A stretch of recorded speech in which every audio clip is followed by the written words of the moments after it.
Okay, let's call the meeting to order. Start with the Pledge of Allegiance. I pledge allegiance To the flag of the United States of America and to the republic for which it stands, one nation, under God, indivisible, with liberty and justice for all. I'll ask Reverend Tolbert to lead us in invocation. All right, shall we bow our heads? Eternal God and Father, we thank you for another day that you have allowed us to rise having activity of limbs and soundness of mind. We thank you for our police department and for our Board of Police Commissioners. We thank you for this city that you have allowed us to be a part of. Now we ask for your guidance. We ask for your patience. We ask you that you give us the wisdom that it takes to make the right decisions. We ask you to bless our police force and all of their families as well. Now keep us in your divine will. In Jesus' mighty name, amen.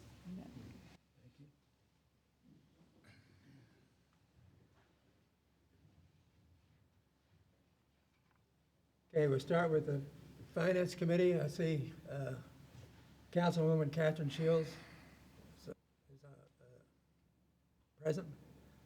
So go ahead, please. Can't hear you. Can't hear her.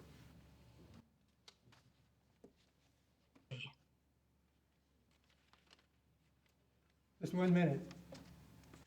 There we go. Yeah, there we go. A little different this time, a little different system. Well, thank you for this opportunity to appear before you this morning. As you know, you're going to have, for some reason, I've got to, okay. Well, it's still there. I hope you all can understand. I'll keep this brief.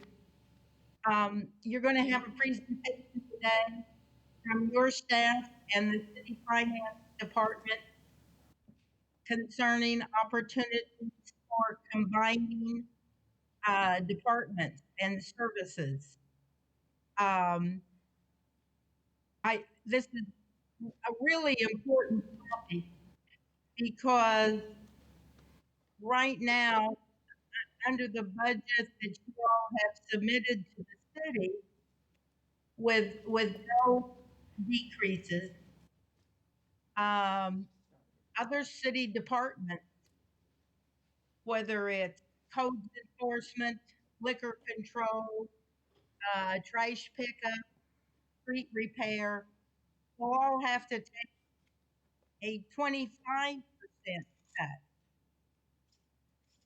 So I think it's very important in this time that we seriously look at an opportunity to combine HR, IT, purchasing, whatever. So I hope that you all as commissioners today can sort of open your hearts to the situation that's facing our city and and and really listen intently and, as I said, with an open heart, how we can combine services to save you dollars and save the city dollars, so that we can move forward in a positive direction. Thank you. Okay, look forward to hearing what they have to say, and we'll definitely give everything due consideration. So, I'm sorry, this is Tammy Queen. It's very hard to hear, and I wonder if the host could make me mute. I think that's where we're getting a lot of the feedback when we talk. I don't know if you all are hearing that feedback. But while that maybe is being worked out, and I hope it's actually my time to speak, I just couldn't hear you well enough to indicate that.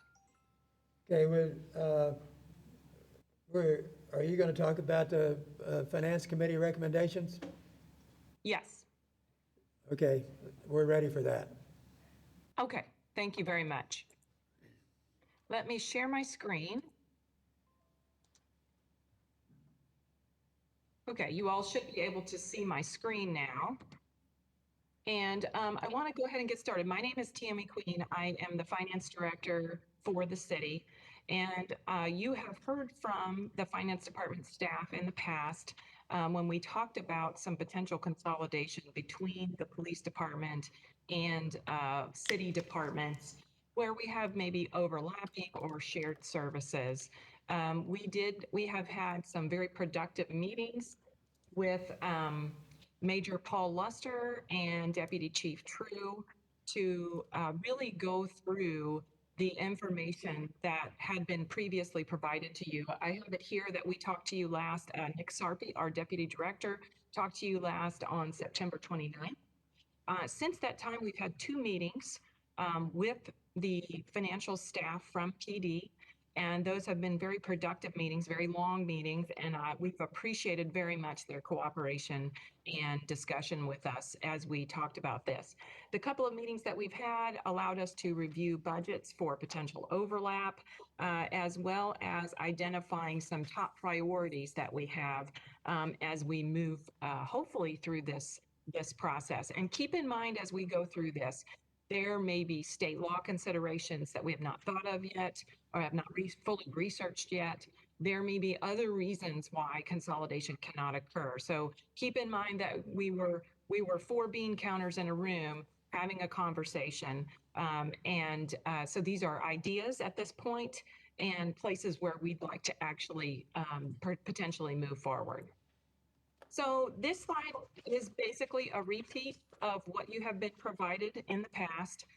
This is what Nick Sarpy, our Deputy Director, presented to you back in September. And it effectively just looked at, just from a very high level, what areas do we have some overlap within the city budget and the PD budget.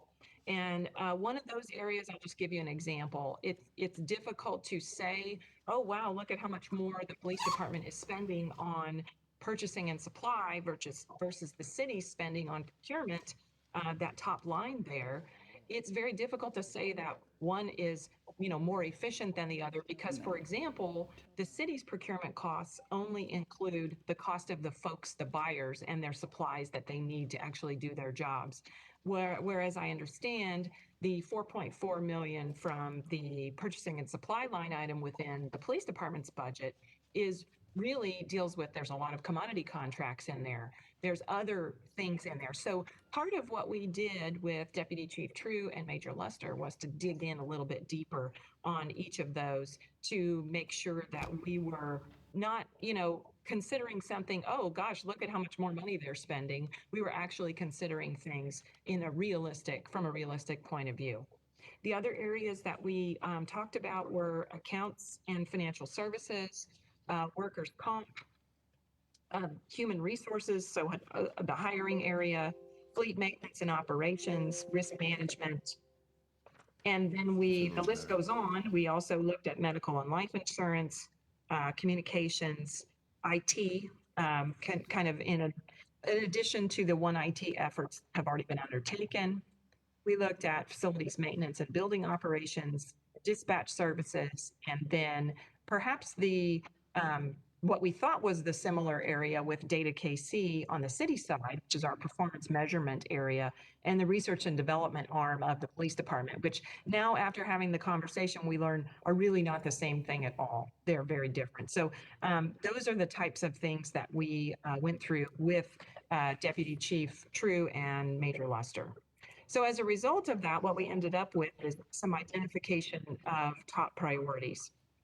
We started with, and these are in no particular order, and again, we have not really reviewed for efficacy in terms of like state law restrictions or any other code restrictions that might exist. That's our next step.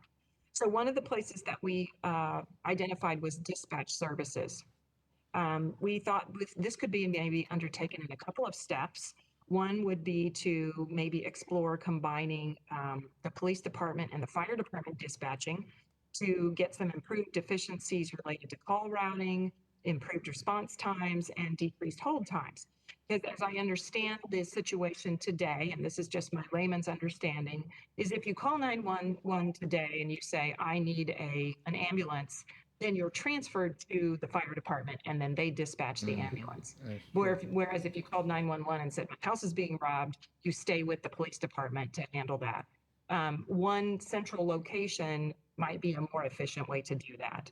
Again, that transfer probably takes milliseconds. It's not probably the hold times that I'm maybe envisioning. So keep in mind, there's no criticism of it in this presentation. It's really just, let's think about maybe a consolidation of those two areas. A further step might be to work with the Mid-America Regional Council on a regional approach to dispatching emergency services. Since we all have in this area, Clay County, Platte County, Jackson County, maybe all have a common need for dispatching services and 911 services. Moving on, we also looked at public safety radios. We didn't really have this on the original list that you were presented with, but we feel like a coordinated approach is really a good one here, because we don't really have a life cycle type program with respect to purchase of public safety radios. We sort of get to the end of their life and say, oh, wow, we need to buy some new ones and we've got to find a lot of money. Maybe we could buy 20% of the radios over 5 years, per year over 5 years. That's one way we could think about it. Then we looked at procurement and purchasing and supply, and we are going to begin having meetings among staff across these areas to see if there's any efforts that could be made to maybe utilize different, contracts of the other entity or combine purchasing power. One area also that we explored was fleet maintenance and operations. We thought that perhaps we could first, as a first step, look at KCPD's use of the city Napa contract for auto parts. We know that the city has achieved some savings with that, and we thought that might be one thing to explore. Maybe cooperate on purchase of vehicles. And then as a further step, to maybe even consolidate fleet maintenance. Maybe we would make it so that the police department concentrates on automobile fleet because that's what they're good at. And maybe the city folks in fleet maintenance would concentrate on heavy equipment repair and maintenance. I will tell you there is a meeting even this afternoon among police and city staff in this area. So just to get the conversation started. Another area we looked at was inventory and asset management systems and exploring a use of a common system across both departments. This is a need that the city has even on our side of Locust. We need to get a common asset management system and inventory system. And so this is kind of a logical step in that process. Then we looked at the area of risk management. We wanted to share risk management ideas. We heard from Deputy Chief True and Major Luster about a couple of things that are pretty common in their review of cases as they've occurred for legal claims, workers' comp, safety issues. And we appreciated their approach and thought that was absolutely something the city could adopt. And so it's not just so much even a consolidation as a sharing of ideas as well. We thought maybe there could be a claims management software that would be common among the two departments or the two areas. And then also maybe we need to explore the use of a third-party administrator, a common one that we could all use.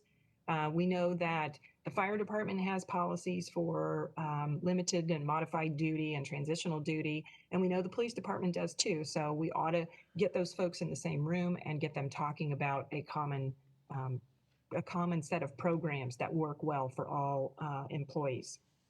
Then there would be perhaps a review of real property for potential sale or relocation. That would be pending the results of an audit that the city auditor is actually going to present tomorrow to the Finance, Governance, and Public Safety Committee of the city that looks at utilization of city assets and buildings.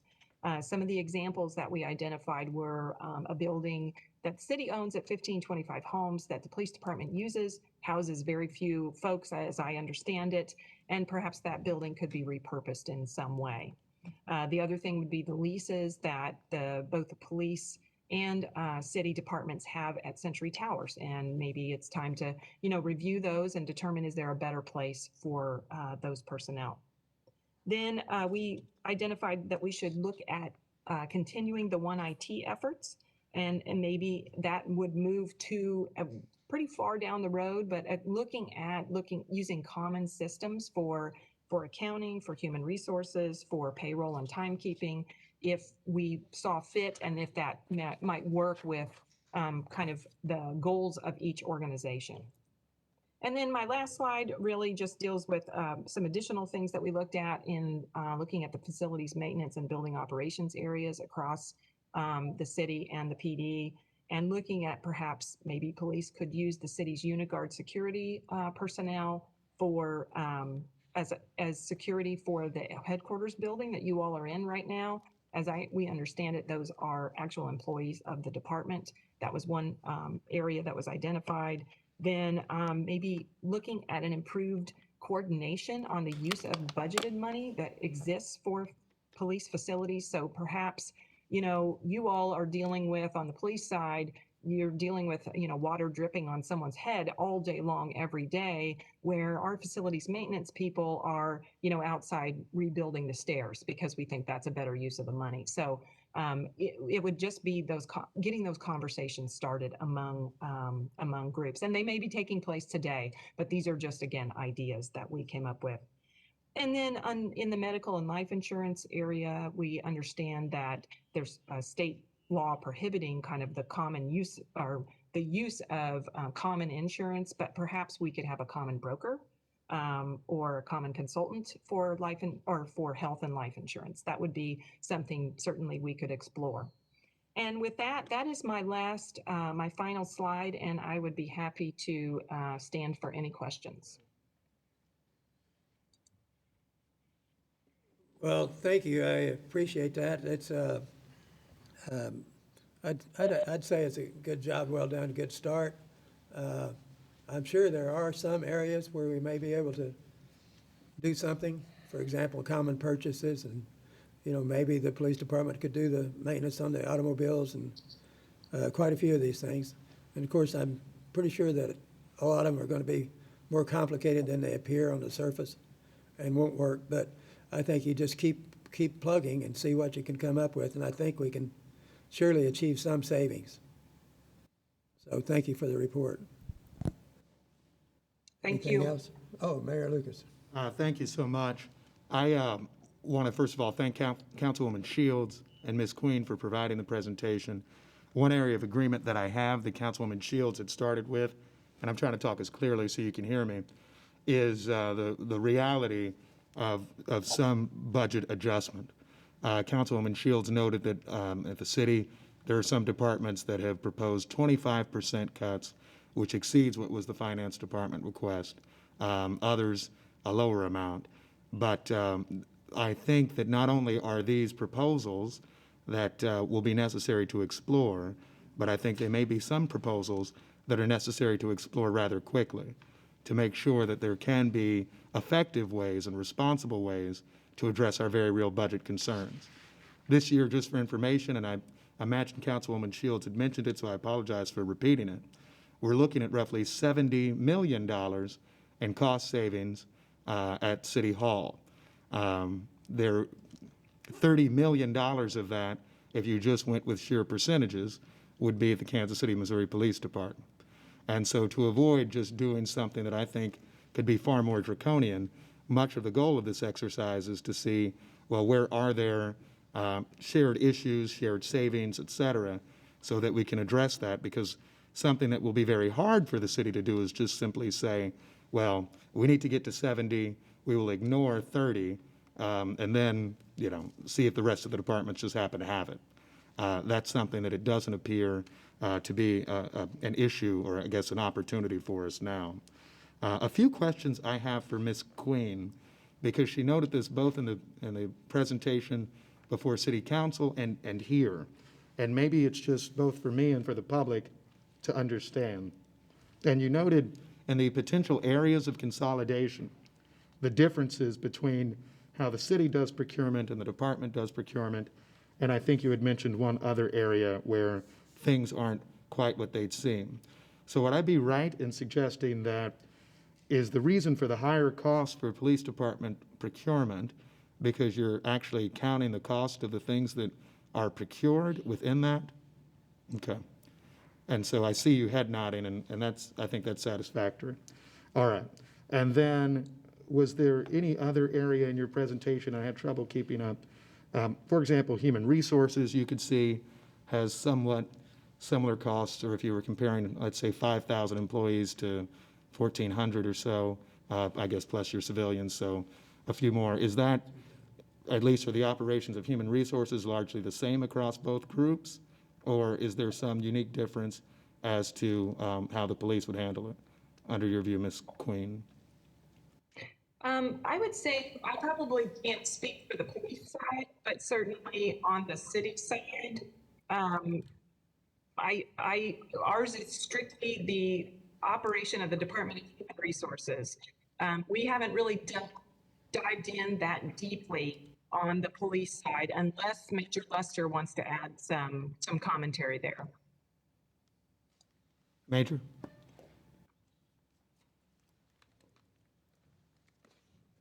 Yeah, I think, like specifically to your human resources question, just preliminarily what we found, I think off the top of my head, it was like 4.8 compared to about 2.3 million, 4.8 for the city side, 2.3, I believe, for us, if that was right. Just very, high level view, what we found was, I think, and it could be the nature of the amount of employees, there's a lot more maybe, the city would have more specialty, where our human resources has less staff, so we may have a human resources person wearing 2 or 3 hats at the same time that makes up that big difference. And of course, you're talking 1,800 compared to 5,000 people as well. But we hadn't got that far in the weeds yet, but that was kind of our initial overview. You were also exactly right on procurement. If that procurement number, I think, we would have maybe, if we were comparing apples to apples on that one, maybe 600,000-700,000 in salaries on that, and then the rest of that would be the commodities. That's uniforms every commodity. It's just a difference in processes there. Understood. Thank you. Just maybe one other point/question, and then I'll just put in a reminder at the end. As we deal with on the city side, and this is not a unique critique of the police department, because I know both I and Councilwoman Shields, back when I was Councilman Lucas, asked all the time the city, how much have we paid out in water department related settlements in litigation? There is discussion on that with the fire department now. I would be intrigued to know what our litigation management and settlement and other costs are, and to see what we are doing year over year. And I use the phrase litigation management for a very real point, which is ultimately to see what can answers, solutions provide in terms of cost savings for the taxpayers. Since everybody in this room is a Kansas City, Missouri resident, I will say we have actually failed you in litigation management with water services, where, for example, and I think, and Councilwoman Shields can correct me, in 2017 and 18, we paid out millions of dollars in consistent lawsuits in race and sex discrimination. You're seeing discussion on that with the fire department as well. I think it's in the best interest of our taxpayers to do that same assessment here, to see where we can find costs, and then see to what extent that can drive either future cost concerns or future savings. So that's, I guess, a request I would have. I know probably no one here right now is prepared to answer that, but I would hope before future meetings we have a chance to have that discussion. And then I'll just make one final point, and this is just our timeline. The charter is going to require myself and the city manager to propose a budget by the middle of February. And so while I greatly appreciate Major Luster and Director Queen for the work they've done very quickly. I'll just remind them we're still on about a 2-month clock to get even further kind of work done to have some impact on what is recommended this year. So that's all I have to say, and thank you. Thank you. I see the mention about HR and the numbers for the city side. Do those numbers include, like, the fire department, the water department, all the other departments that have HR? This is Tammy again. Those numbers include our central HR. So they would not include any staff that exist in other departments that do maybe an HR liaison type role. So is that something you're going to consider, is trying to get all the HR in the city together? I'm not the HR director, but I would tell you I would completely advocate for that. Okay. And that will be, one of the issues that we discussed with the new city manager. Thank you.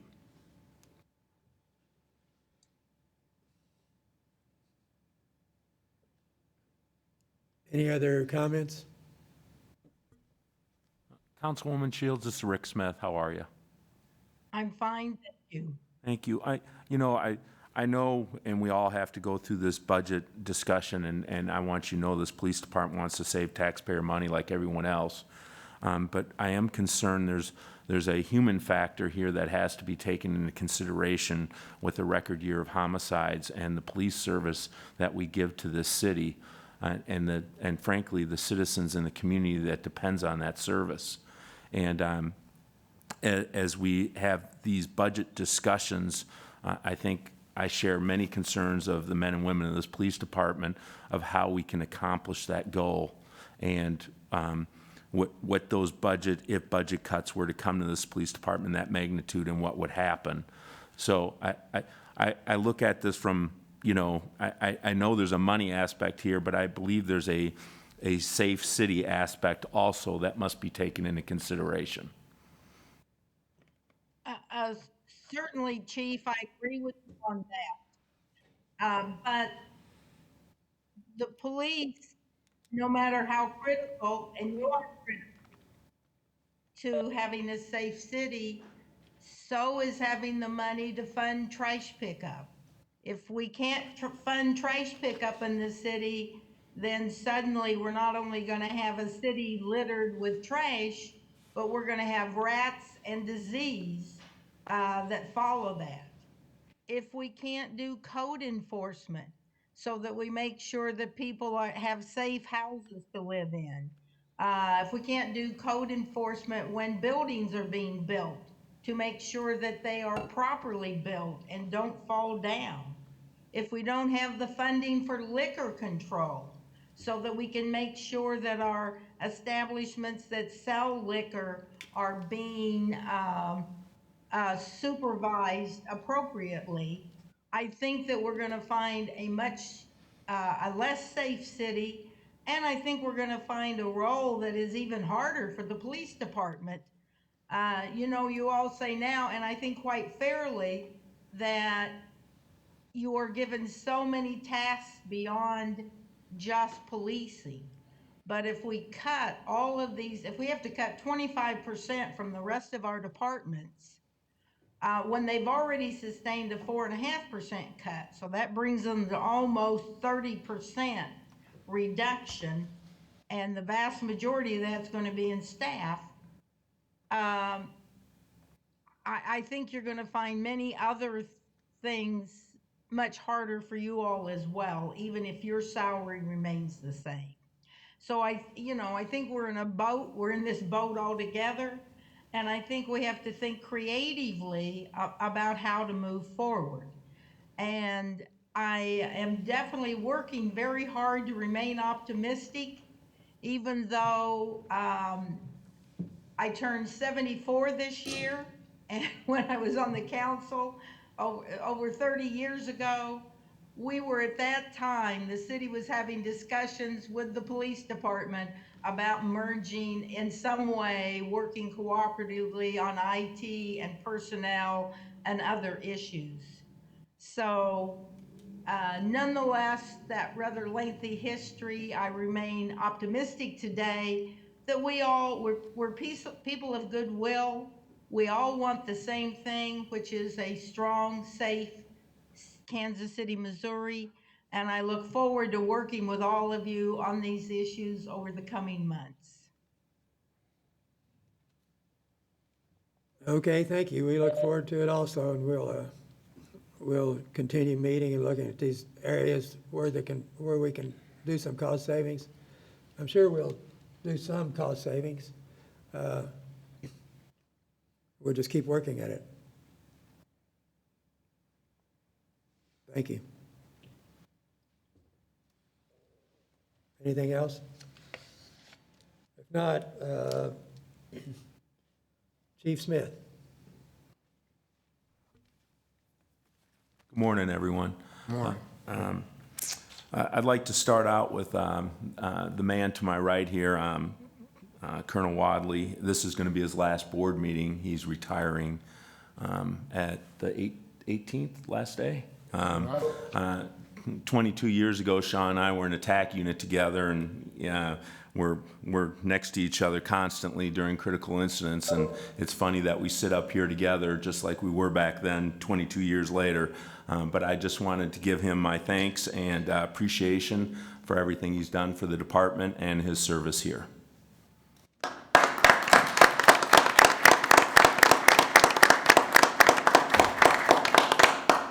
Thanks, Sean. Thank you. All right, if we can get in, I was going to give an update on our COVID numbers. I gave an update last month, so I wanted to follow up this month. So far, we've had 1,396 members tested through this since the beginning of March, I believe it is. 195 have tested positive as of this date. 169 of those have tested and returned to work. 26 members are currently positive and quarantined at home. We have another 48 members who are quarantined to try and prevent any other spread through the organization.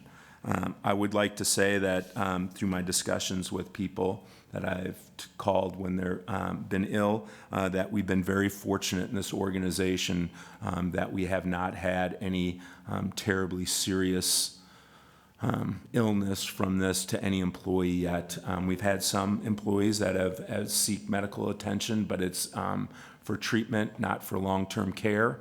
So I keep our fingers crossed that that will continue down this path, but I did want to give the board an update of where we were. Okay, the other thing I wanted to talk about today is getting to the heart of the matter. We have Pastor Edwards with us this morning, and I think he has a couple things he would like to share. Pastor?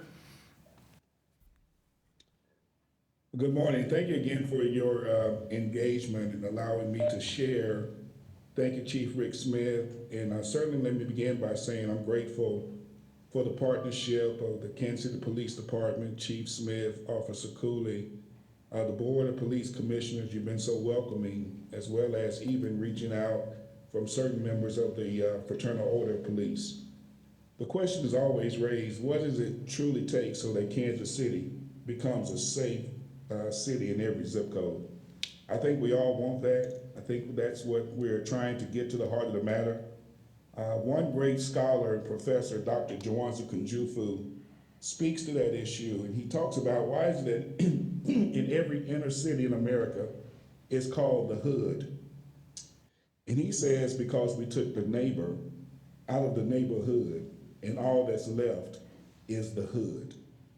So in 2021, I've discussed with Officer Cooley and Chief Smith, and they both agree that we really need to look at more community engagement in 2021. We took 2020 to establish relationships with Kansas City Police Department, to see what the community looks like through the eyes of the Kansas City Police Department. But now we're flipping it by looking now at how does the community see their own community. And we look to engage with neighborhood associations, utilizing our CIOs, lifting up our chaplains within KCPD, and really getting to the heart of the matter by seeing it through the lenses of people who live at ground zero within the police divisions of the communities of which we're called to serve. How do they see their community and see if there's some synergy there? And if not, where is this engagement so we can tighten that up? And so I'm excited about 2021. I'm excited about the potential outcomes that can happen. I'm also going to be looking at starting what's called violence-free zones and speaking to the chief and to KCPD and CIOs more about how to implement something like that within our city that has gotten great reviews by the Woodson Center, by several other violence prevention initiatives across the country. Getting to the heart of the matter is getting recognized across this country for the partnership that's being created. And so with that being said, after speaking and getting approval from Ms. Charity Cherry I want to show you, this is why I believe we must anchor our neighborhoods in 2021 and get back to the basics. So let's watch this clip and then I'll be able to answer any questions that you'd like to have.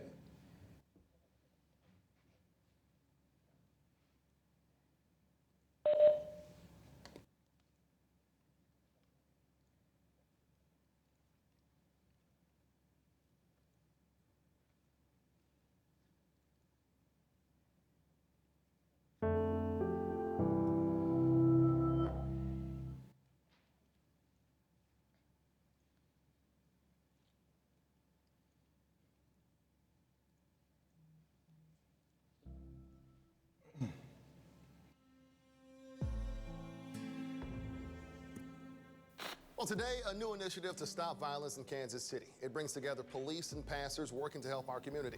Faith communities will work in their respective areas to address concerns specific to them. It was 6 years ago this month when little Angel Hooper lost her life to gun violence, senseless gun violence in Kansas City, Missouri. I'll never forget, this was the day my heart was broken. I cried, I grieved, because of what happened right here at 107th and Blue Ridge.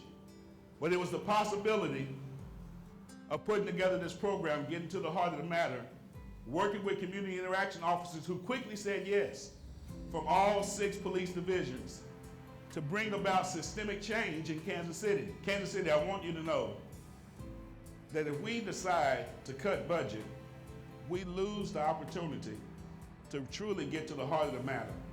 It'll take us much longer to bridge the gap between police and the community. So I implore you, as you consider this block, consider 107th and Blue Ridge. Think about what happened 6 years ago and ask yourself one question. Is this something that we want to continue to see happen in our city? Let's make some real changes and get some real results for our beloved city. This has been Pastor Darren Lamont Edwards of Getting to the Heart of the Matter.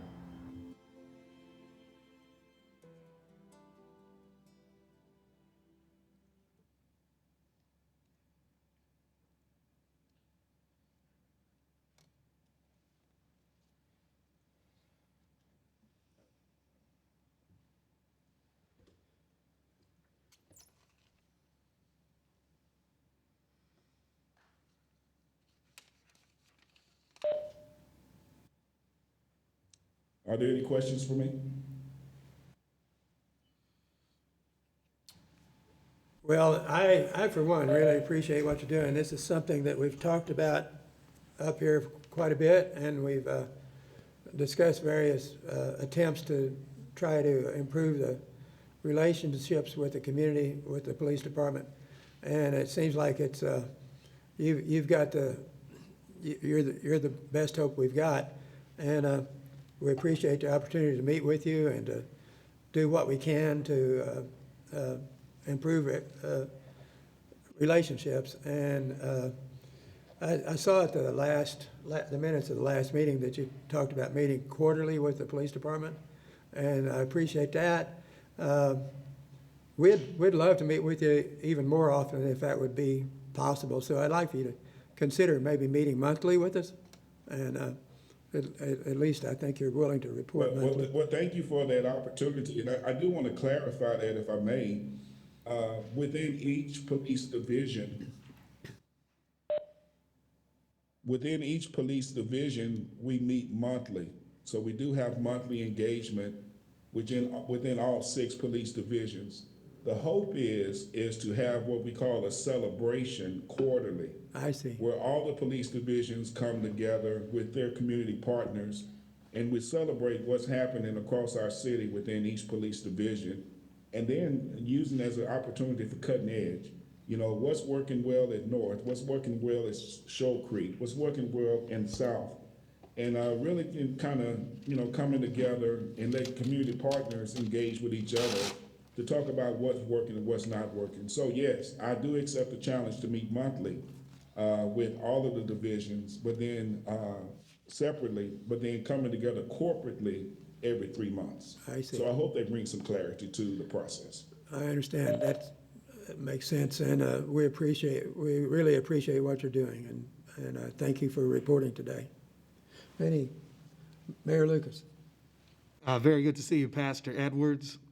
This is Mayor Lucas, and happy holidays to you. I wanted to just have you talk a minute about some of the community outreach that you've done. I know I've attended an event at St. James United Methodist Church.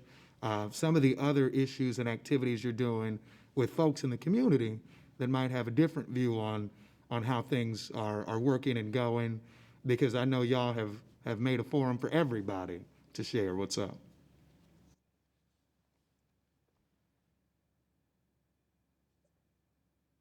Well, absolutely, Mayor, and I greatly appreciate your support and your energy and your guidance, my brother, for what you've done. And yes, we've just tried to offer myriad of services. COVID-19 has crippled the Black community and the Black and brown community in so many ways.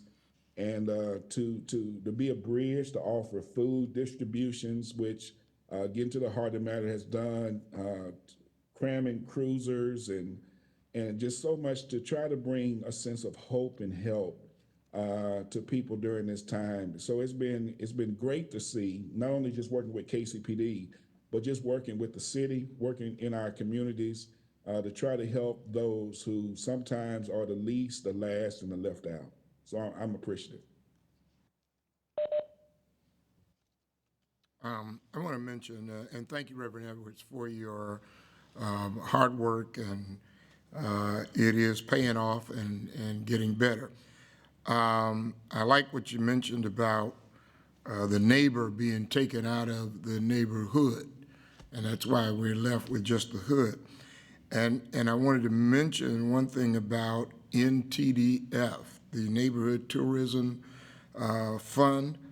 They used to fund block parties, and now they don't anymore. So I don't know how we address that with maybe the mayor and the city council. Even though we're talking about cutting funds, those funds are there, and I could see that just changing up, the policy. But we used to get funding for our block party for years, and then we went down and put in an application, and they said we no longer fund block parties. And so when you're taking away resources from the neighborhood, then all you have left is the hood.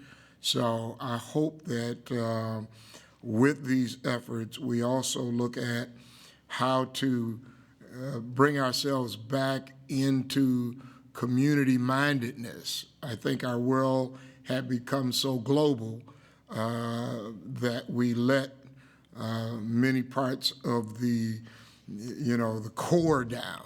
And so hopefully that will be one area that we can address to help have some incentives for the neighborhood to get resources. Thank you for sharing that, Bishop Tolbert. You're exactly right. The solutions to the neighborhood are from the people who are impacted by the problems within the neighborhood. And so I greatly rubber stamp your statement. If we really want the solution to the neighborhood, you deal with the people who are dealing with the problem within that neighborhood, and that's where your best solutions come from.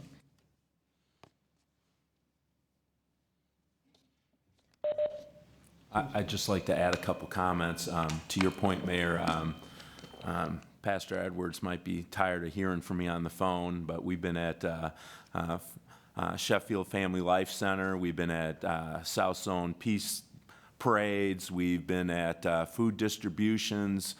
We've had press conferences on the plaza to ask for calm.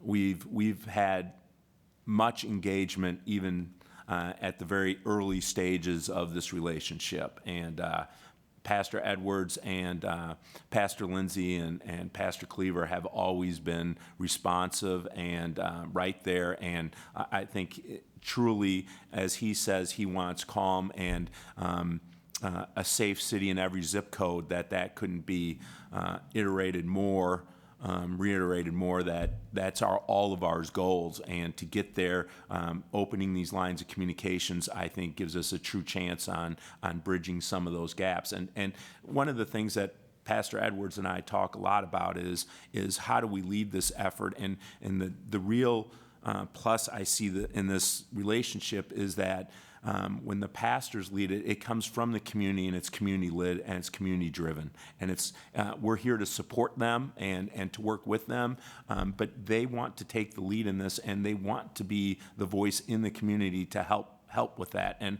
I think honestly that's for the time of my police department to have this kind of relationship and that kind of bridge to be that solid. This is the first time I've been part of that. So I very much thank them for all of their work, and they are working hard. I feel bad sometimes bothering them, but they are really truly working hard for what's best for the city. And Mr. President, if I could say one other thing following up on what the chief had to say, and I appreciate you noting this, consistency in the program is something that is so vital. Your predecessors and mine have had program ideas, have done a number of wonderful things. What I've appreciated about our ministers in this situation is saying they were there in August when things were tenser. They're going to be there in January. I expect, and I know Pastor Edwards and others will be there next August and the following. I mean, that's the sort of thing where you really do build that, and I've even seen in my own life and world. Yeah, maybe the first time you're not building that, but the third time, the fifth time, and I've appreciated the commitment to that here. Okay, we certainly do appreciate it. I mean, this, as you know, is a critical issue that for us to consider, and the commissioners are very much impressed with the efforts of the three of you and yourself, and look forward to more and more solutions. So thank you very much. Okay. That's all I have, Commissioner. Pardon me? It was the chief. He said that was all he had. Okay.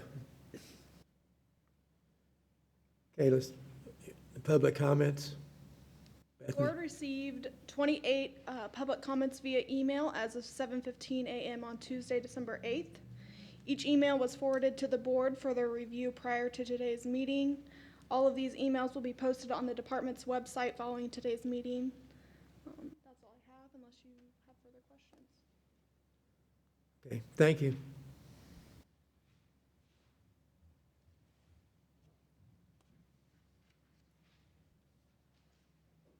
Approval of minutes? So moved. Second. Moved by Mayor Lucas, second by Commissioner Tolberg. All in favor, say aye. Aye. Okay.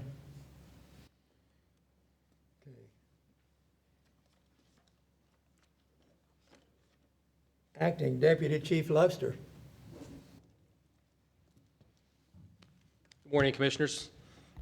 Paul Luster filling in for Deputy Chief True this morning. You'll find the Executive Services Bureau under tab C.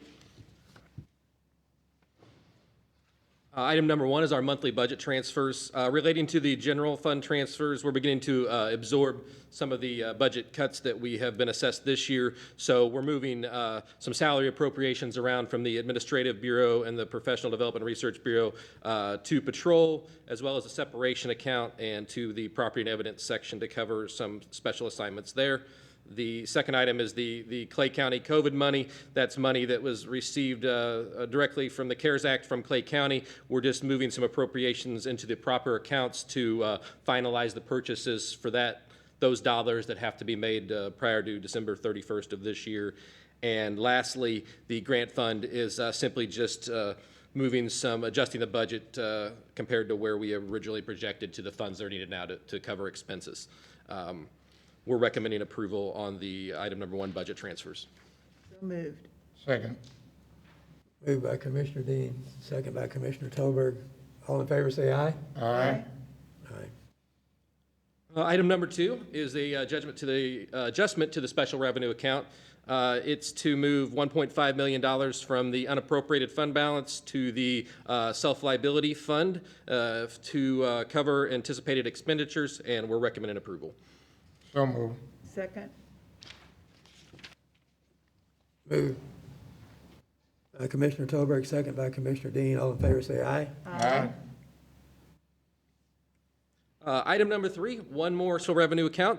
This is for $900,000 of donations from the private sector. It's from the Police Foundation of Kansas City into an account to purchase phase 2 of the body-worn cameras. This will be related to item 4, which is coming up next, but we're trying to get the account set up to get that money in place to move forward with the project. We're recommending approval on that.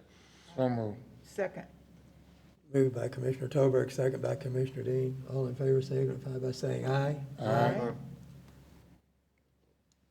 Okay. Item number 4, closely related to item number 3. This is a request to accept a donation not to exceed $900,000 from the Police Foundation of Kansas City. Funding's going to cover anticipated expenditures associated with phase 2 of the body-worn camera project. This phase will hopefully, or we anticipate, we'll get our patrol bureau fully outfitted in body-worn cameras. Hopefully sometime within the first quarter of 2021. And we're recommending approval to accept that donation. Move approval. Second. Commissioner Dean moved approval, second by Commissioner Tolberg. All in favor, say aye. Aye. Item number 5 is our fiscal year 20 DNA Capacity and Backlog Reduction Award. It's a Department of Justice grant. This grant is $492,930. It covers, or it will retain 5 positions at our crime lab within the DNA section, 4 analysts and DNA analyst and 1 DNA technician. It's also going to replace some aging equipment. We have received this funding since 2012, and we're recommending acceptance. So moved. Second. Moved by Commissioner Dean, second by Commissioner Tolberg. All in favor, say aye. Aye. Item number 6 is another grant award. This is a Bureau of Justice Assistant grant as part of Operation Legend. This is our second award under the Operation Relentless Pursuit, Operation Legend initiative.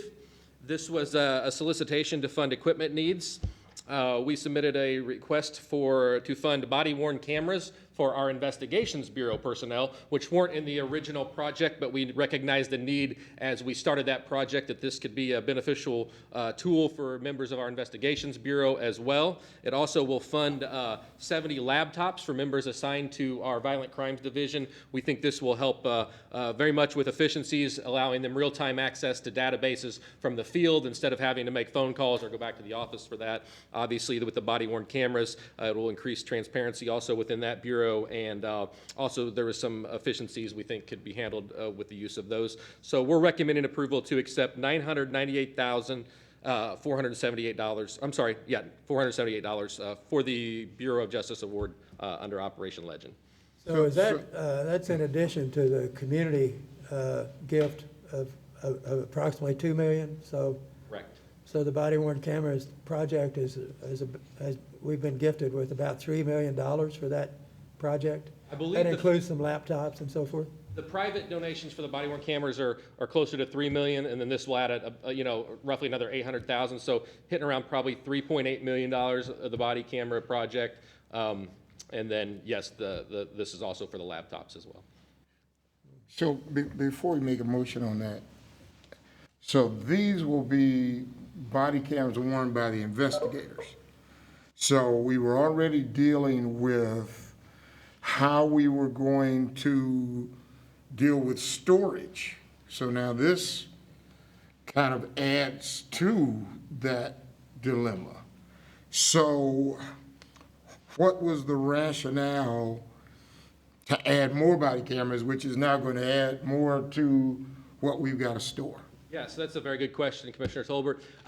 Partly is for the Investigations Bureau is sometimes we just think of it as traditional, detectives they're just doing solely casework. There's many folks assigned to the Investigations Bureau that are part of task forces that their job is just to go, track down and arrest really bad people, and that's part of their job, and they're assigned to the Investigations Bureau. So we recognize right away they should be wearing body cameras if they're engaged in that activities. It gives our other detectives the option if they know they're going to go out and be taking enforcement action. So say I'm a homicide detective, but I say I'm going to go out because I heard my suspect's over here. I'm going to go try to pick up this suspect. It gives them that option to wear that. So we recognize the need right away, and we thought that was the best path when the funding became available. Obviously, our emphasis was on patrol at first. That's where we went with the private sector donations. When this opportunity became available, we met internally, discussed that, and we think that's a good path. We're prepared. We don't think it will be the level of storage that patrol's going to take up by any means, so we've been in discussions with IT. We're going to have a little talk about that later on today as well in this board meeting about those storage issues, but we think we're prepared for it, and we just think that's the best path for transparency and moving forward. And so all of the body cameras are coming through the same company? Yes, Okay. it's all the same technology, same company. Any further question? If not, could we have a motion? I move approval. Second. Moved approval by Commissioner Dean, second by Mayor Lucas. All in favor, say aye. Aye. Aye. Aye. Last item is a communications unit update. I'm happy to report that as of yesterday morning, we are at 103 out of 106 total positions. So definitely trending in the right direction. We have some more applications in the works there, but only 3 short. Also, I think Commissioner Dean spoke to it last month on the 10-hour shift plan. That has been formalized and submitted to Deputy Chief True for final review. We anticipate a January 24th implementation on that, if all goes well. Because of the increased staffing, just a couple items to note quickly. OT, overtime, trended in the right direction last month compared to the month before, and this time in November of 2019, as did our time and queue. Both trending in the right direction there. So some good things happening in the communications unit. Hopefully we can keep pressing and keep that staffing up. If there's no further questions, that's all I have for you today. Well, congratulations on the improvement in the hiring, so that's great. Thank you. Appreciate it. Thank you.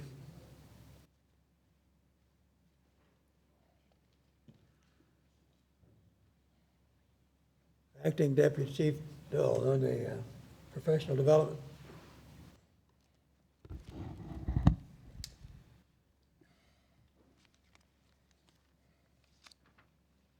Good morning, Commissioners, Mr. Mayor.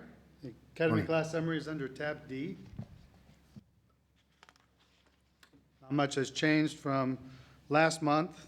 We did have a minor COVID outbreak in this class, so they transitioned to remote learning for about 10 days, but they are back in session and still on schedule to graduate on February 18th. Any questions about the Academy Class Summary? I have just a few items for general discussion. The PAL was recently awarded a $131,000 grant from the Children's Services Fund of Jackson County. These funds will help enhance the mental health services program at the PAL. PAL also was able to secure a $50,000 COVID relief grant from the Hall Family Foundation. Those funds will help replenish the general account. PAL had to postpone a couple of their large fundraisers due to COVID, and so these funds will help replenish that.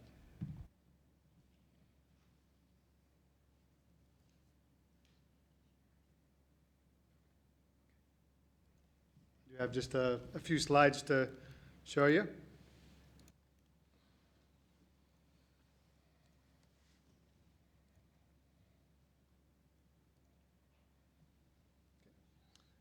PAL board members and officers delivered holiday meals the day before Thanksgiving. They were able to deliver meals to 15 PAL families that otherwise would not have had the means to have a family meal like that. It's always a great outreach.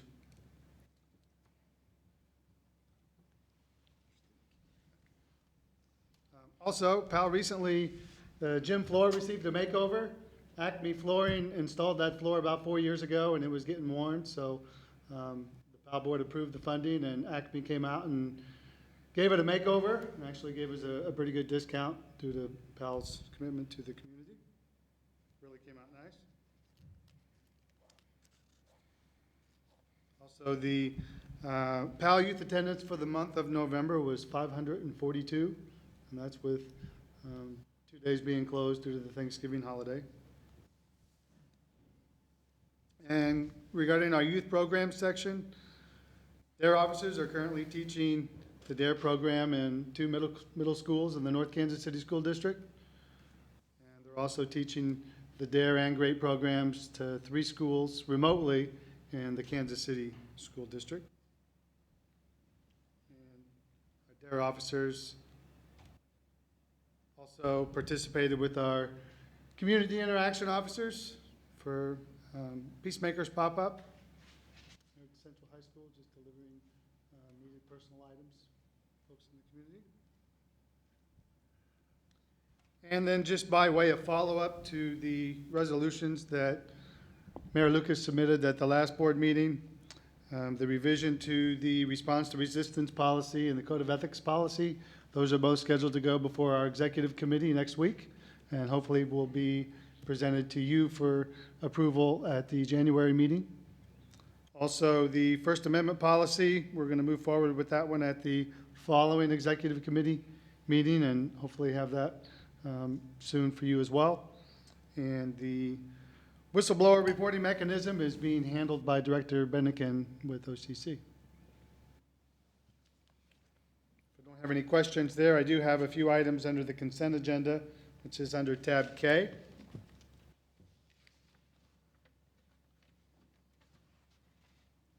First one is inventory and control of department fixed assets. You should have a summary of the changes. Your first page there, just some minor changes. Network services section was added and some assets listed. Also, during the completion of this project, services division was listed as being responsible for the body-worn cameras. And then there were a few sections that were removed due to redundancies. So we are recommending this policy be approved. Okay, can we get a motion on that? I move approval. Second. Moved by Commissioner Dean, second by Mayor Lucas. All in favor, say aye. Aye. Okay, the next item is shift differential pay. It's an update to this policy. This is part of a normal 5-year review. The only change was changing memorandum of agreement to collective bargaining agreement. Also recommending this one be approved. I move approval. Second. Moved by Commissioner Dean, second by Commissioner Toberg. All in favor, say aye. Aye. And the last item is uniform maintenance and clothing allowance. And the only, no real changes here, just, again, changing, adding collective bargaining agreement. Instead of memorandum of agreement. I move Also recommend this approval. be approved. Second. Moved approval by Commissioner Dean, second by Commissioner Toberg. Signify by saying aye. Aye. And if there aren't any questions, that concludes my portion. Thank you. No questions? Okay. No. Thank you.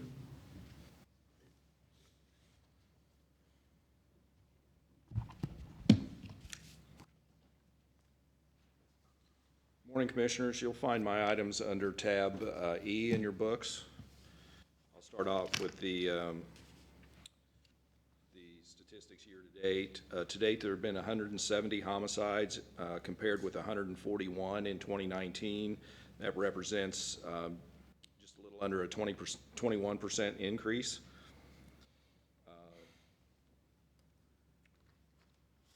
We've had in November, 334 cases were presented to the various prosecutors' office, and cases filed in November were 71. The number of cases presented to the prosecutors just decreased 13%, and the number of cases filed decreased 40%. In November 2020, we had 46 shooting victims compared to 31 in November of 2019. That represents a approximately 48% increase. From December 1st to December 7th, we've had an additional 6 bullet-to-skin shootings. Drive-by shootings year-to-date are 480 compared to 339 year-to-date in 2019 for a 22% increase. We had 50 in November compared to 25 in November of 2019. We recovered 203 firearms in November compared to 213 in 2019, with a year-to-date total of 2,302 compared to 2,280 in 2019. If there are no questions on those statistics, I have just a little bit more information for you. As we go back and look at 2020, it's been unprecedented for most of us in a lot of ways with COVID, with the protests. It's just been a year that I'm sure there'll be books written about. But as most of the year has progressed, we have an opportunity to go back and look at some of at least do a little statistical analysis about how we compare here in Kansas City to the rest of the country. And I just recently looked over a study that looked at major cities for June, July, and August as it relates to homicide. And the average for those major cities was a 42% increase in their homicide numbers. Here in Kansas City, during that same time period, we had a 91% increase in homicides. When we stretch that out a little bit and look at specifically September and October, those major cities experienced a 34% increase in their homicide numbers. Here in Kansas City, we were at a 0% increase. So what that tells us is, at least here, the numbers are trending in the way we'd like to see them versus the experience in some of the other cities. Now, it's a little early to put a finger on what were the reasons and why is it trending in the right direction here, but at least anecdotally, we think Operation Legend and our participation with our federal partners played a big part in that.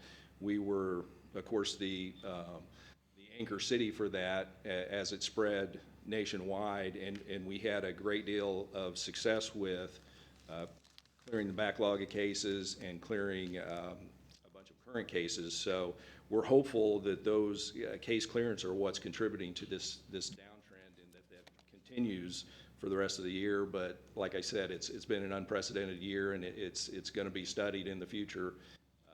But our numbers are trending in the right direction for now, and we hope it continues. I do have one other case to present to you in closed session. That's all I have for open right now. So a newspaper article yesterday, it said Memphis is at 300 homicides for the year. Yeah, as displeased as we are with our numbers here, we've seen from other cities around the country, it could be a lot worse. Even some cities that traditionally don't have a violent crime problem are trending way up. Like I said, there's books to be written about this year, and it's going to take a lot of study in the future to kind of see how this happened.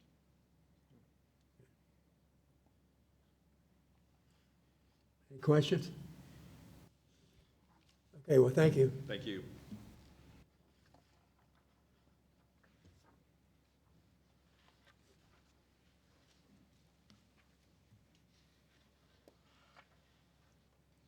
Morning, Commissioners, Mr. Mayor. Morning. We'll find the Administration Bureau's information behind tab F as in Frank. I will start, as always, with the lab backlog report. Again, the month of November trended very favorably for us. We're down in total backlog compared to 2019 by just over 100 cases. And that includes each area of the lab. Every single area is down with the exception of latent prints and trace. And again, those go back to personnel. We are down 8 members in the lab right now. We have 8 openings, and so that's what's contributing to our backlog and to the rise in those 2 areas. If there are no questions with regard to the lab, I will move on to the human resources personnel summary. I have a question about the lab. Go right ahead, ma'am. We just approved acceptance of awards to help the lab with its work. When we receive that, funding, is that dedicated to the lab so that if there is a cut in our overall budget, that still stays? Yes. It goes to personnel costs, and those personnel have already been hired, so they will continue to keep their job through the grant funding. And I believe all 4 of those positions are in the DNA section, which is vitally important. Right. All of them are, but that's really what gets the attention. So what it does allow us to do is continue keeping those employees under that grant funding. We won't lose them. Thank you. You're welcome. With regard to the personnel summary, I'll direct your attention to page 3, which is the department's current strength. We're budgeted for 1369. Currently, we're at 1307 LE and 562 civilian. So we are down 62 law enforcement and 46 civilian. I will tell you, I took a quick snapshot of 2019 compared to 2020. I was surprised to find that our resignations for the year are very comparable. It's 24 this year versus 23, and civilians are actually down by about 11 on resignations. And with regard to retirements through the end of November, we are at 40 for law enforcement and 10 for civilian. And at the end of 2019, for the year-end total there, we had 61 law enforcement retire last year and 17 civilian. I will say that the month of December, we are looking at around 15 or so more law enforcement to retire and another 2 to 5 civilian. But right now, the trend is actually lower than it was last year. Do you want to stay a little longer to keep our numbers better? Keep that number down a little bit? I have very mixed emotions about going, so. Okay, I won't interrupt. But I appreciate that sentiment very much. The last thing that I have, if there's no questions with regard to that, is I have Major Mike Hicks, there he is, standing by to discuss the Panasonic arbitrator system. Take it away, Major Hicks. Can't hear him. He's muted. There we go.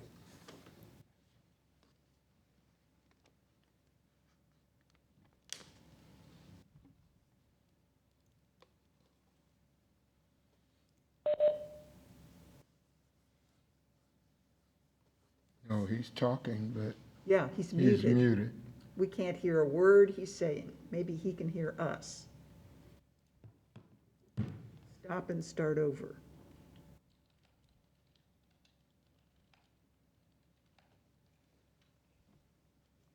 Well, you know, Deputy Chief, if you were a attorney and your fellow attorney was muted, we'd just have you pick up the presentation now. But we'll be patient for the major. He's kidding you. If somebody on our trial team was muted, we would just sit there quietly like you do and wait.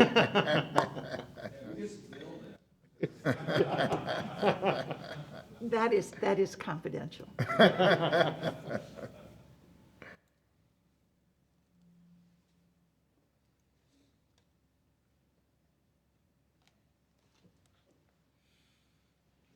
But I have volunteered to cross-examine somebody else's witness. Cross-examination, so. Wow, that's.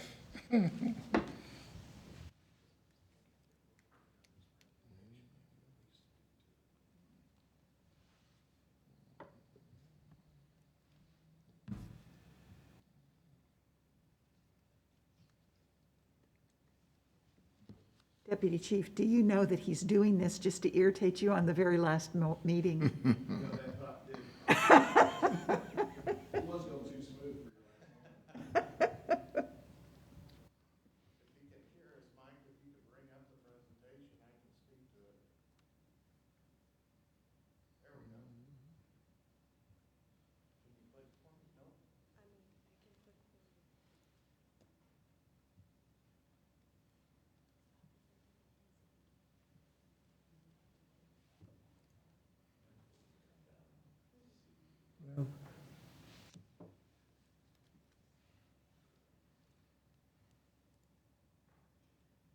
Sean, you want to go through it?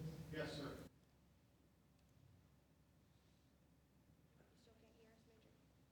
Unmute up there. Oh, no, that's Benkin, yeah.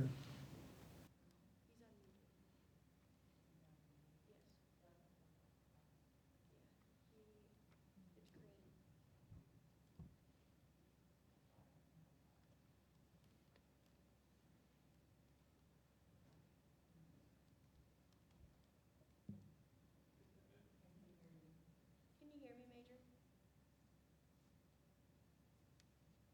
You can hear me?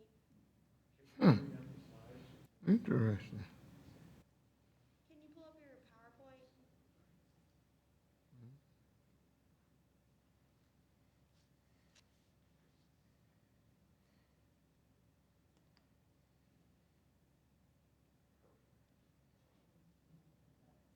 And then play it for us.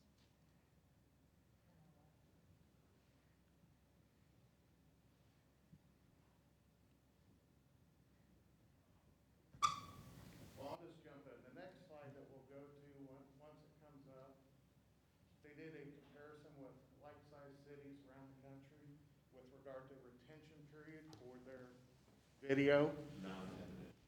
For non-evidentiary video that's been obtained, nothing that we would hold, just how long they keep it in the system before it actually gets removed. And so up there you have everything from 2 years plus 60 days to 30 days in Buffalo. Originally, we had talked about 90 days, but Mary, you had brought up the issue about OCCs and the length of time there. So Director Bennigan, we've been discussing it with him, and we're right now looking at around 120 days.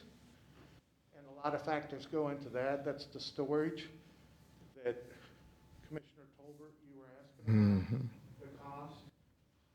And so we're looking at 120 days, possibly going up as much as a year. But at the end of the year, what will happen is it will start eating its tail, so to speak. So a year after the video's captured, it will start deleting it to make more room. So we're looking at anywhere from 120 days to up to a year. And we'll be in further discussions, but what we're planning on doing is sitting down, vetting it out with the chief and the upper command staff, making a recommendation and coming back to the board. Okay? Next slide. Excellent. Okay, I'm not very technical, but I can tell you that the storage capacity has to hold at least 1 gigabyte a day. That will actually increase with the number of cameras that we have, because we're adding on not only the body cameras, but the in-car cameras. So about 10% of all the video that we capture each day is actually held. 90% falls under what we call as non-evidentiary. And then as the video storage grows,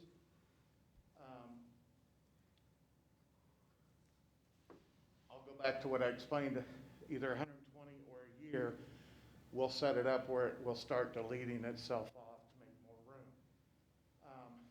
Right now, state law in Missouri says that you hold it for 30 days.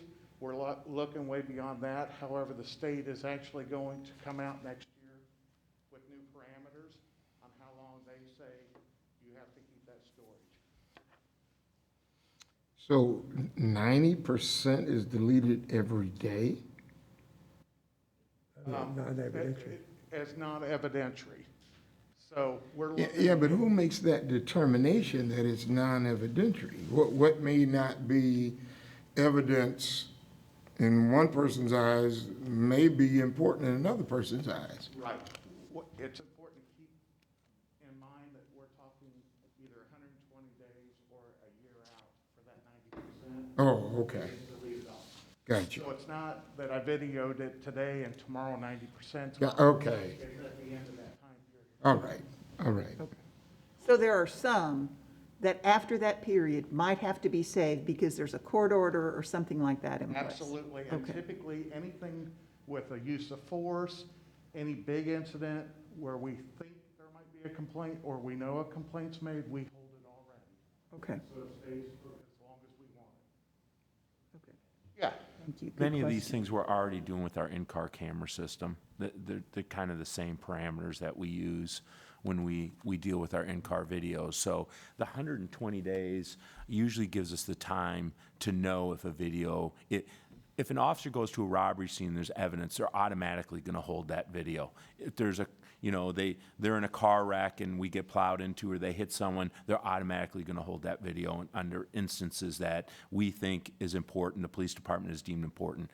The 120 days gives us the time, if for some reason an officer doesn't mark it an inventory and like you say, we get a complaint or we get something else, it allows us to go back and save that video. So that's what that time frame gives us. And like I say, that's basically what we're doing right now with our in-car camera system, just not body camera systems as of yet. Thank you for that, Chief. Sorry, sometimes I make the assumption that you all were on the same page.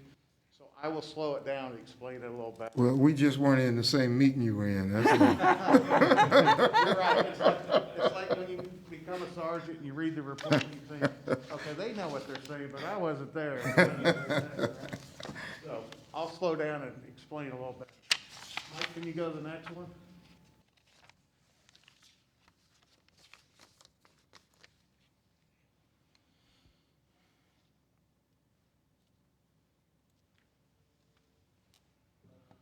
Oh, this was, the numbers that are highlighted is actually the amount of space that is needed on our network to keep 120 days worth, a year's worth, and 2 years worth of storage. And the TB is a terabyte. Terabyte, mhm. And I have no idea, but I think that's pretty big. Yeah.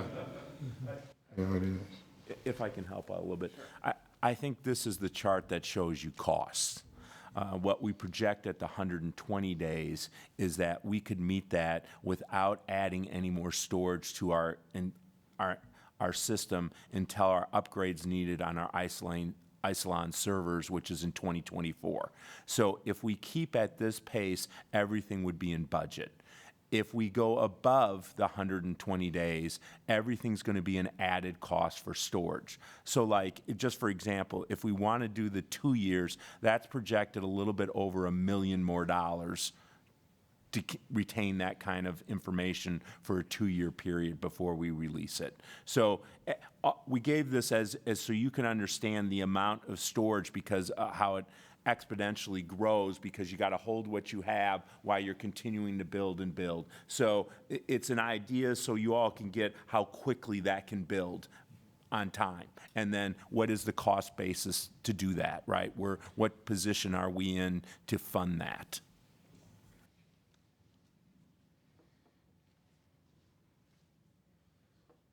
So, and I believe the next slide will show this, that if we move from 120 days up to 1 year, I believe Mike said yesterday the increase, we could do it, but there'd probably be an increase around $100,000. If we move to the 2-year retention, you're looking at $250,000 right now to implement that, so that, to make that space. So like the chief said, right now, if we stay at 120 days, if that's what is agreed upon, ultimately, we actually have enough space to be able to do that and project that at least 2 years. So are we being asked to make a decision today? No, ma'am. This was just an informational thing. Thank you. We are going to go back and rediscuss this and try to come up with some recommendations to bring before you. Thank you. Are these storage costs with the vendor, or with our internal servers? With the vendor. But they are housed internally, if that's what you're asking. That is our storage space at the PD. but the vendor is the one who put the other thing Mike said yesterday that I think we need to be aware of, these are our best guesses. This is not science here. This is, as the vendor told us, we have no idea how much usage you get until you deploy all your cameras and you start recording. So we have a small sample out there in the field right now that have started. We're trying to make some decisions based on the amount of data we've collected just on that handful of cameras, and we're trying to project that. But all of this could be off. This is not perfect. We're just trying to give the board, all of you, as much information as we could get when we have it to talk about the body-worn cameras and storage capabilities. So to your point earlier, Commissioner Tolbert, with regard to the budget item that we received money for the cameras, that was included in the cost, meaning we factored that in when we looked at the storage space and being able to do it.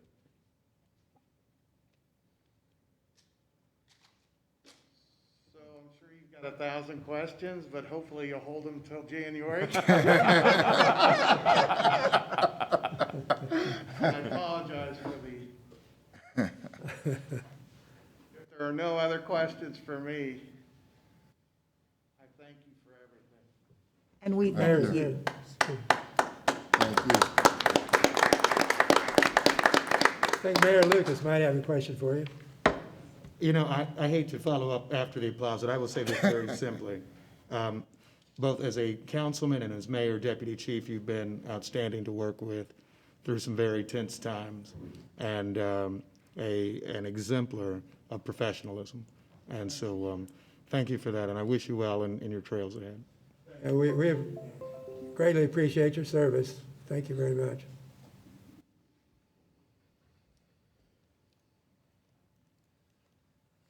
Deputy Chief Oakman. Doesn't look like Deputy Chief Oakman.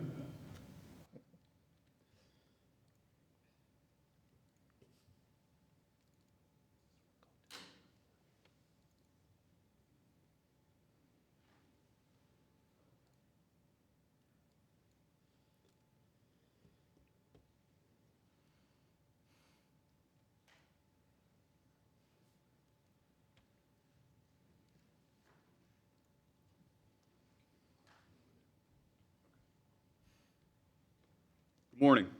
Steve Young filling in for Colonel Oakman. As usual, we have a brief slideshow before I get to the summary.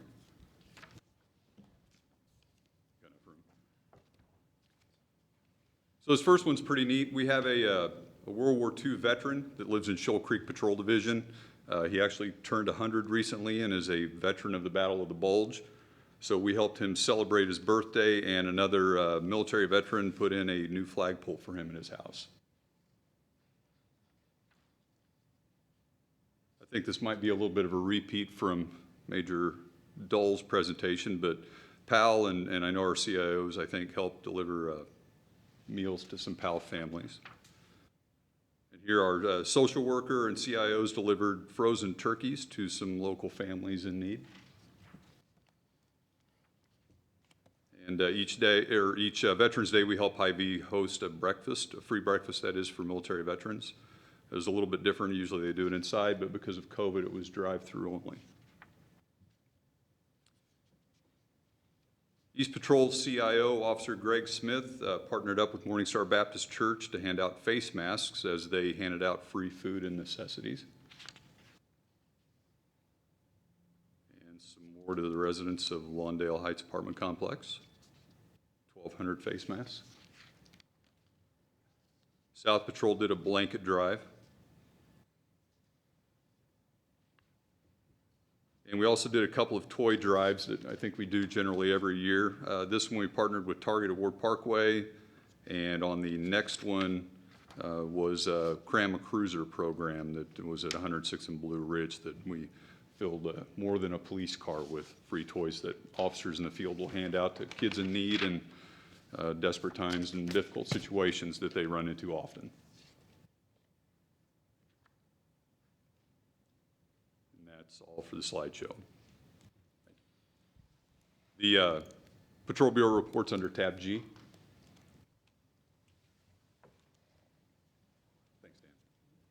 Our crime statistics remain relatively consistent. I certainly hate to call it a bright spot, but as Colonel Francisco mentioned, our homicide rates are declining. We had half as many homicides in October as we did in September.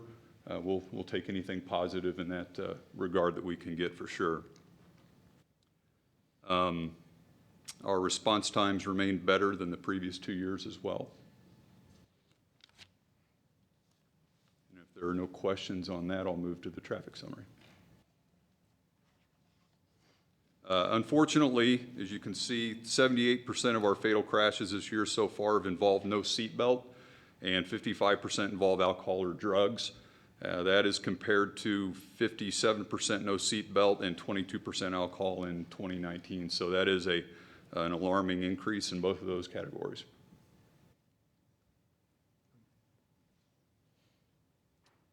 And that's all I have, unless you have some questions. Well, I see that traffic fatalities are down a little bit, along with the homicides, for the month at least. Yeah, that was year to date, yes.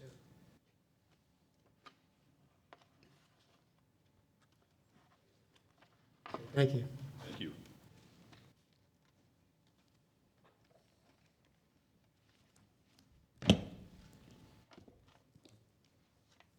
Okay, Office of General Counsel. I was going to save Jenny the trip. She doesn't have anything till closed.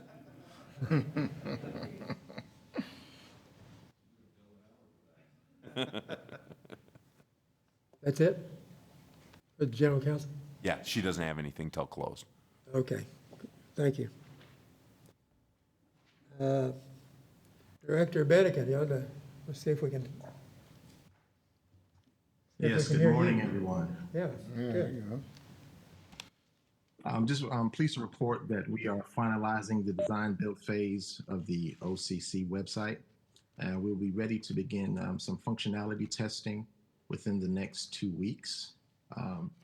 This will entail actual usage by and conversations with members of the Kansas City community and members of the department in order to gauge the ease of use, the readability, the content, and also the function. We have anticipated a go live date towards the end of this month, but that of course will be dependent upon the results of the functionality test. I sincerely hope to have the site go live on or prior to the next meeting of the Board of Police Commissioners in January 21. Also, as it relates to the resolutions and proposed changes to the OCC process that were submitted by Mayor Lucas last month, I've convened conversations with the various impacted entities internally to review and discuss those stated requests. Each recommendation will be reviewed in terms of its legality, impact on the investigative and review process, both negative and positive. The terms set forth in the memoranda of understanding with the various bargaining units, and also express community cares and concerns. Due to scheduled vacations, holidays, and limited staffing due to COVID-19, those meetings will begin after the Christmas holiday observance and more likely after the beginning of the new year. We are also working on developing additional internal protocols with the department to ensure that useful and necessary video recordings are preserved for OCC investigations. We do believe that at the end of this work, we will be able to retain the videos that we need, and we will constantly review those protocols on a monthly basis for the purpose of policy review and recommendation. I personally want to thank Deputy Chief Wadley, Chief Smith, Major Michael Hicks, and Major Paul Luster for their diligent work in making sure that we are able to review and retain those necessary videos for OCC investigations. Lastly, as a point of personal privilege, I just want to join with the entire staff of the Office of Community Complaints, both past and present, in congratulating Deputy Chief Sean Wadley on his upcoming retirement. I must be honest with you, personally, I hate to see him go because he has been more than just a stellar member of law enforcement. He's also been my friend. I thoroughly have enjoyed working with Colonel Wadley, starting back when he was a sergeant in the Internal Affairs Unit, and he has been more than an asset in all of his subsequent assignments. So thank you, my friend. Also, there are a number of friends and colleagues that will be or have already retired this month, namely Sergeant Robert Gibbs, Sergeant Jeff Jennings, and Master Police Officer Greg Smith. And please keep in mind that this is not a slight to anyone else who is retiring or separating from the department, but I just had the personal privilege and opportunity to work with these individuals on a number of community-based initiatives and also professionally, and they have just been done yeoman's work in that regard. So I just wanted to give them a special mention. Of course, with everybody who's retiring, we wish them well and of course thank them for their service. I would also like to wish a very Merry Christmas and a Happy New Year to this august body, to the entire Kansas City community and the men and women, sworn and civilian, of the Kansas City, Missouri Police Department. This has been a very trying year. We faced a number of challenges, but we faced challenges before, and of course we have persevered. And I believe wholeheartedly that we will do so again. So again, season's greetings to you all. Members, that's all that I have. Are there any questions? Any questions? Thank you, Merrill, for that report. Go to the Audit Committee update. Yes. The Quality Control Unit performed audits on both private alarms and on private officers.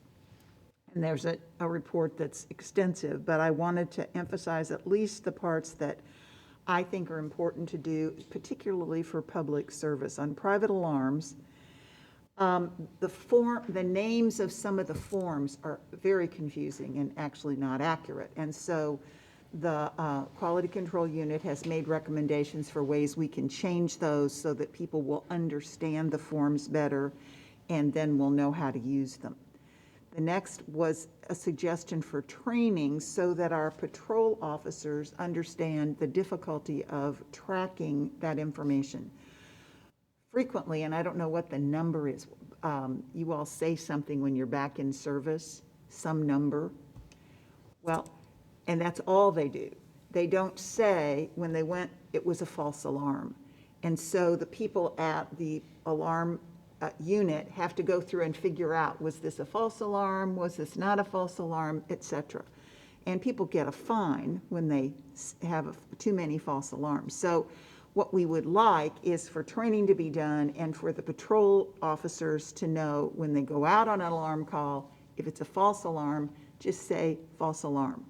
That's all it would take, and it would help a lot in the record keeping in the private alarms unit.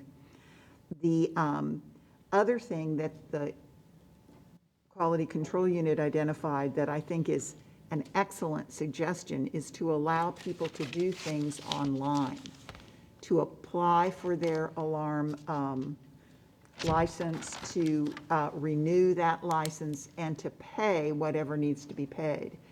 That virtually all of us can think of things that we can pay with our phone, and these people have to do it all by hand and paper reports. So the suggestion is to have that automated, and I certainly recommend it, and we'll find out more as they work on that. But those are the recommendations coming from the Quality Control Unit. Similarly, in the Private Officers Commission unit, the Private Officers Unit, they can't take payment online and people can't register online. So we need to move into the 21st century and do that. There are also some forms that are confusing, as I mentioned in the time before, that need to be renamed, and they've made good suggestions on how to rename those. And then finally, they suggested training that needs to be done for the private officers, either applicants or once they've been licensed. But those are all, I think, excellent recommendations that have come from that unit, and I'm sure we'll hear more about it as we move forward. There's no action that's required by the board today. So let me ask a question, because I've been one that has been billed for having over 3 false alarms. The challenge with, I think, an officer just saying false alarm is, was there a rock thrown through a window that they didn't see, which triggered an alarm? Was there a window that was jimmied or a door and the alarm went off and the person ran off? So I think that it's more complicated than just saying false alarm. Would you agree with that, Chief?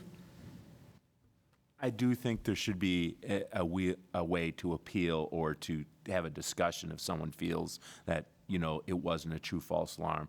I will tell you, like on a stormy night, our dispatch center will be full of alarms because everything will shake and all those alarms will go off during a storm. So we know that there's instances that happen that we're going to have false alarms. So I agree with you. I think what the officer is saying, when they get there, they're not seeing a reason for the alarm to go off. Right. They're not blessing it and saying, this is the only reason. They're just saying at the time they get there, they don't see a reason for an indication.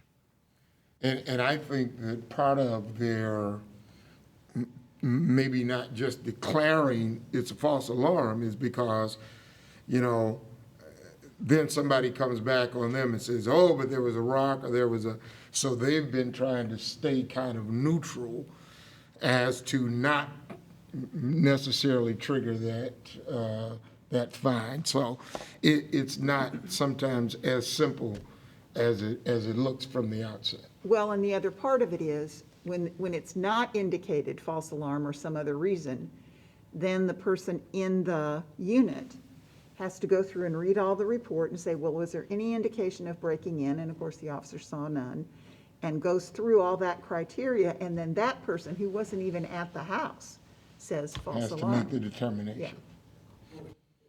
But, and honest, to the Commissioner Tolbert's point, let's say someone breaks in my house but closes the door and locks it on their way out. The officers aren't going to know that. That's why there's a second review to make sure that if there was a subsequent report 2 or 3 days later that the first responding officer is never going to know about. That's the idea there, is to try and pick that up. And I think the other thing, and what we all have to keep in mind here is, we try and manage alarm reports because this police department could be doing nothing but responding to alarms in the city of 400 and, almost 500,000 people. Almost everyone is now having some sort of alarm. So the idea of the whole unit is to try and cut down on manpower in the field of going to false alarms and to manage.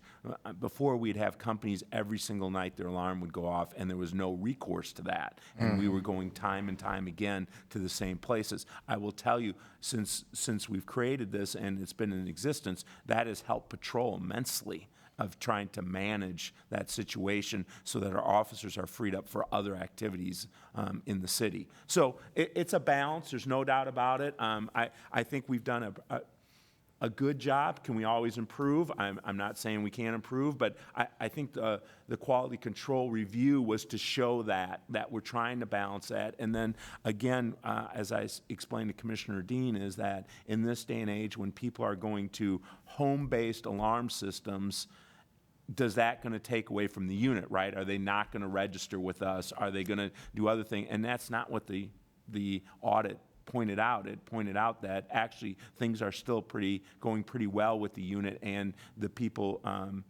coordinating with the police department on their home-based and business-based alarms. Does that make sense, Commissioner? Yeah. Oh, yeah. I have nothing further. Okay, well, thank you for that report. Very good. Mr. Kenner.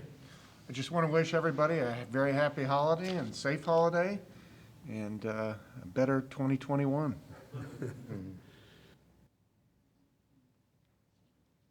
Mayor Lucas.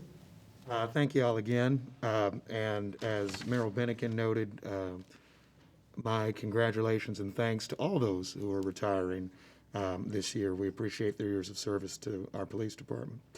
A few things I wanted to note. First, kind of simply, you'll see that a new city manager for Kansas City started yesterday here in Kansas City. I believe the police chief has already reached out to him.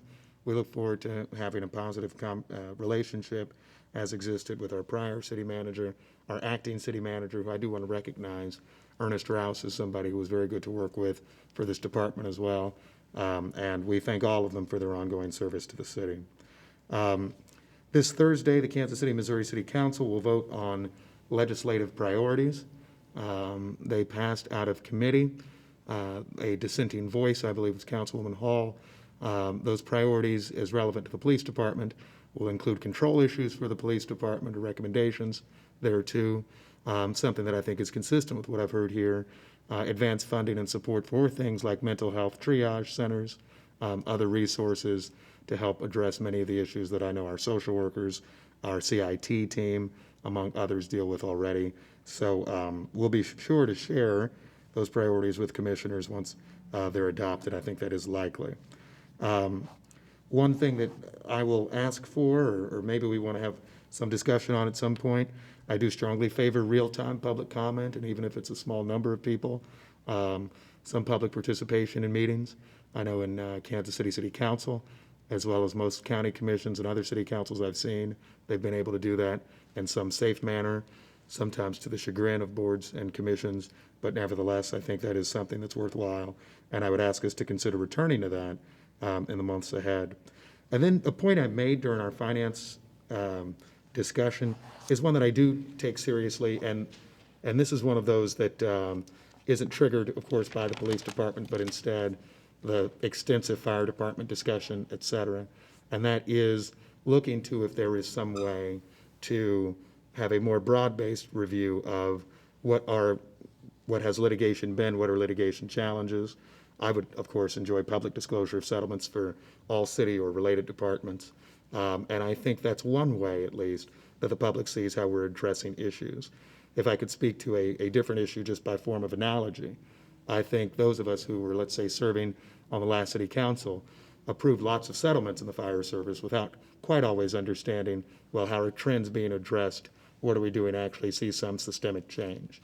That is important for any institution, and I would expect, knowing how the press is, that they may have that same light shown here in no time. And so I would hope that there is some way this board finds that we can kind of say, well, we have looked at this. These have been some of the trends already. As I know the chief knows and others, often people will look to a problem and not actually see what solutions may already be in place. And so I do want to make sure that there is some effort and focus on that.